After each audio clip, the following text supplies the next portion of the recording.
The gym was loud with the sounds of bodies hitting the mats, grunts of effort, and the sharp slap of hands tapping out in submission. But in the far corner, Emma sat alone, her fingers nervously twisting the end of her white belt.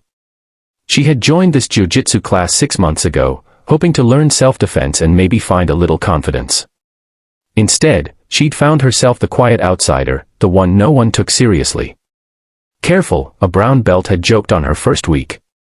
She might sneeze and dislocate her shoulder. Everyone laughed. Emma forced a smile. Over time, it became routine. Whenever she rolled in sparring practice, her opponents went easy, not out of kindness, but because they assumed she couldn't handle real resistance. The worst part wasn't the teasing, it was the way she began to believe them. She'd leave class replaying the words in her mind, too weak. Too slow. Not built for this. But what no one knew was that outside the gym, Emma had been quietly working. Running in the mornings before work, lifting weights in her tiny garage, and watching hours of jiu-jitsu breakdown videos late at night. She didn't want recognition, she just wanted to prove to herself that she could be strong. One Friday night, the coach announced that the class would end with Shark Tank rounds, where one person stays in for multiple matches against fresh opponents. It was brutal, meant to test both skill and endurance. "All right," coach grinned, "who's up first?"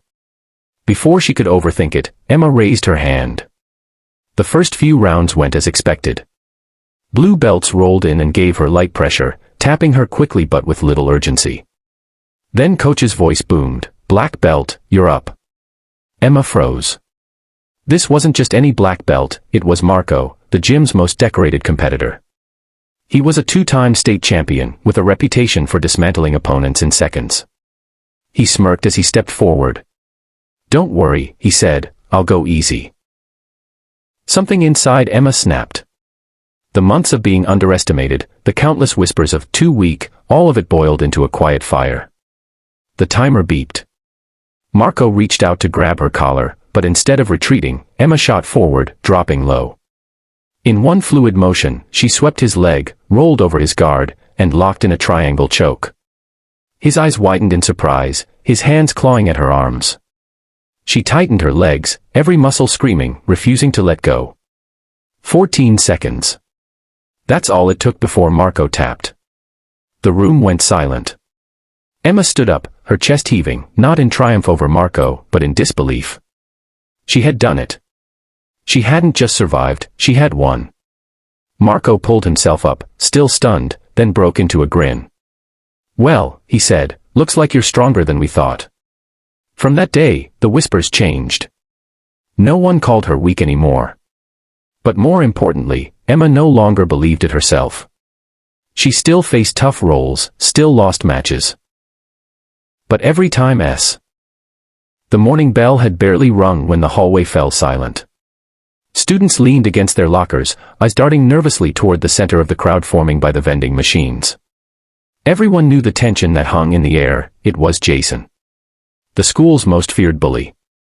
He was broad-shouldered, always surrounded by his gang, and his presence meant trouble was about to happen. But today, his eyes were fixed on someone unexpected. Standing in front of the vending machine was Lena. The quietest girl in school. Always tucked away in the back row of class, speaking in whispers, her long hair hiding her face like a shield. Nobody knew much about her except that she had transferred from another city last semester. She carried herself with an almost invisible presence, never making eye contact, never talking back. That's probably why Jason thought she'd be the perfect target. "Hey, Mouse," Jason sneered, stepping forward and blocking her path. "Got any spare change?" His voice dripped with mockery. Lena kept her eyes down, clutching her snack like it was her last lifeline. Jason's smirk widened when she didn't answer.